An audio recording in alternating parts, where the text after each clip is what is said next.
दोस्तों फिर से स्वागत है हमारे नए ब्लॉग में। तो आप लोग चैनल पर नए हो तो चैनल को सब्सक्राइब करना ना भूलें। अच्छा, तो अभी ब्लॉग चालू करने का मतलब क्योंकि अभी रात का 2 बज रहा अबे जल्दी बोल, कल सुबह पनवेल निकलना है। और हम लोग जा रहे हैं अभी केरला विंडो फिट करना। तो आप लोग बने रहिए।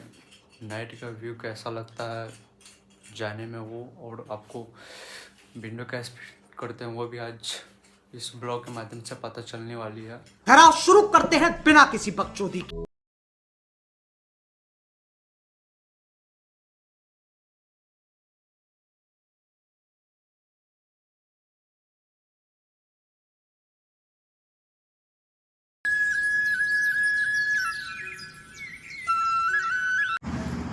तो काफ़ी देर ट्रैवलिंग करने के बाद हम लोग फाइनली साइड पे आ चुके हैं। तो यहाँ आने के बाद हम लोगों ने काम स्टार्ट कर दिया है। अभी सुबह का 10 बज रहा है। तो सबसे पहले तो हम लोग पहले ग्लास लगाएंगे। उसके लिए सबसे पहले इसमें का जो बीडिंग होता है वो खोलेंगे। उसके बाद खोलने के बाद इसको ग्लास फिट करेंगे।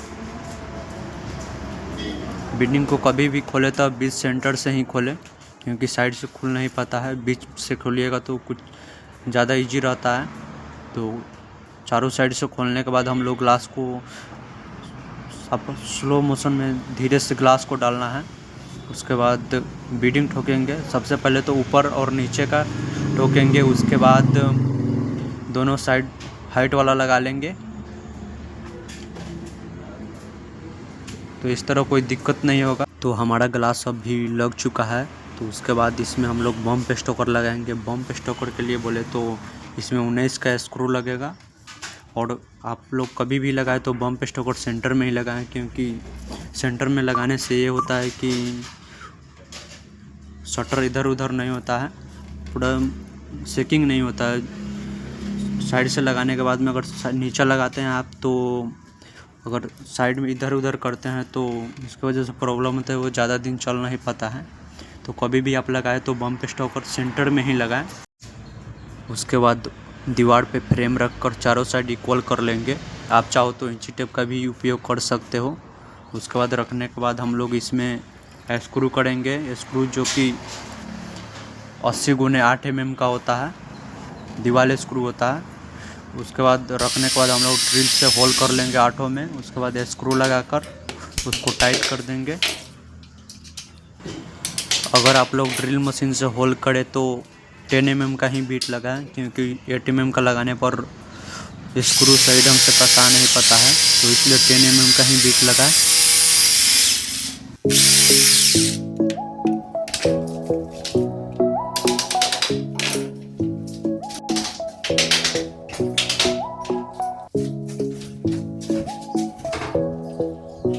होल करने के बाद स्क्रू टाइट करने से पहले एक बार एक शटर लगाकर चेक कर ले वाटर लेवल में है या नहीं। उसके बाद ही शटर लगाए, नहीं तो बाद में दिक्कत होता है। शटर चेक करने के बाद सभी स्क्रूओं को धीरे धीरे ही टाइट करें, नहीं तो फास्ट टाइट करने पे स्क्रू का जो मुंह होता है वो ख़त्म हो जाता है। तो अच्छी तरह से टाइट कर लें।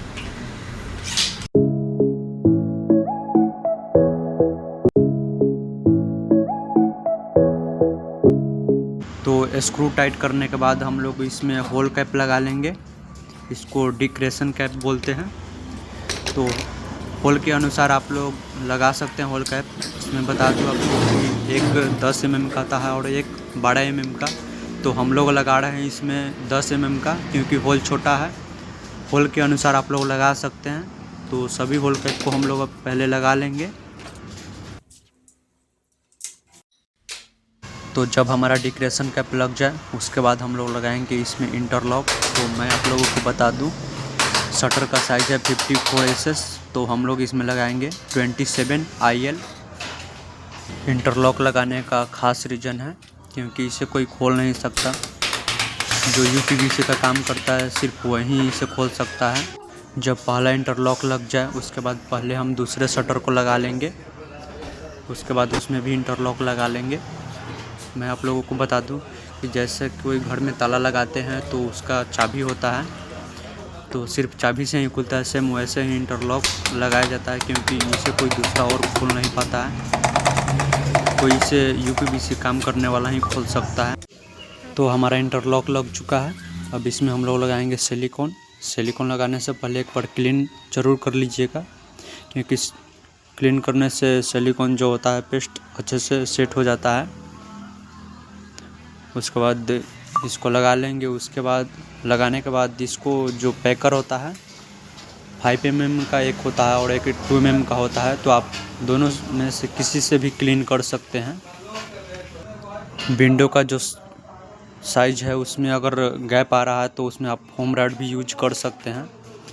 एक मोटा होता है जो 20 mm का होता है और एक पतला होता है जो 10 mm का होता है, तो आप गैप के अनुसार उसे लगा सकते हैं। तो लगाने के बाद उस पर सिलिकॉन अच्छे से लगाकर उसे क्लीन कर लेना है। तो सिलिकॉन क्लीन करने के बाद इसमें हम लोग लगा लेंगे water hole cap. Water hole cap लगाने का एक रीज़न है, क्योंकि बारिश के समय में पानी चला जाता है तो निकलने के लिए तो कोई साधन होना चाहिए ना, इसलिए हम लोग वाटर होल कैप लगाते हैं। तो फाइनली मेरा वाटर होल कैप लग गया है। उसके बाद आइए हम एक बार चेक करके बताते हैं कि विंडो सही ढंग से खुल रहा है या नहीं। तो मेरा जो विंडो का लॉक है वो सही ढंग से खुल रहा है। तो ये आप लोगों को वीडियो कैसा लगा आप लोग कमेंट में बताएं। फिर मिलते हैं एक नए ब्लॉग के साथ कुछ यूनिक लेकर। तो आप लोग चैनल पे बने रहें और साथ में सब्सक्राइब करना ना भूलें। उससे पहले मैं आप लोगों को जाने का व्यू दिखा दूं कि रोड कैसा है।